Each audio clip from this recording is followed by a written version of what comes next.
Tidak hanya Aprindo, hal yang sama juga disampaikan salah satu pengamat ekonomi Sumatera Selatan.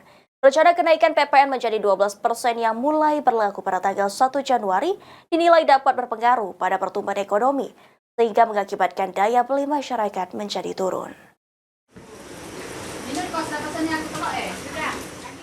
Pemerintah berencana menaikkan pajak pertambahan nilai atau PPN sebesar 12% di tahun depan, dinilai dapat mempengaruhi daya beli masyarakat. Pengamat ekonomi M. Ihsan Hajri mengatakan, dengan kenaikan PPN menjadi 12% pada 1 Januari 2025 akan berpengaruh kepada masyarakat menengah ke bawah. Adanya kenaikan tersebut dikhawatirkan berakibat pada daya beli masyarakat yang menurun dikarenakan terjadi kenaikan harga barang kebutuhan masyarakat. Menurunnya daya beli masyarakat dapat dilihat dari deflasi yang saat ini terjadi di Sumatera Selatan yang diketahui bahwa pertumbuhan ekonomi ditopang oleh konsumsi rumah tangga. Bisa, ya.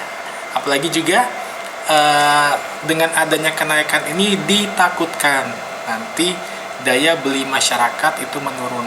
Kita asumsikan pendapatan masyarakat tetap, tapi harga barang yang ingin dibeli itu naik.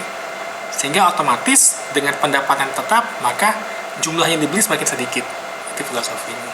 Baik, berarti terdapat pengaruh juga kemungkinan terutama untuk daya beli masyarakat, Pak ya?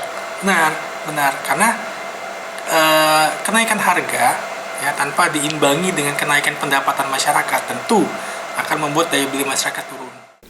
Ditambahkan Ihsan, untuk mencegah turunnya daya beli masyarakat, pemerintah dapat mengeluarkan subsidi dan bansos sehingga daya beli masyarakat dapat tetap terjaga atau dapat memberikan pengecualian terhadap usaha-usaha yang tidak dikenakan kenaikan PPN 12% tersebut.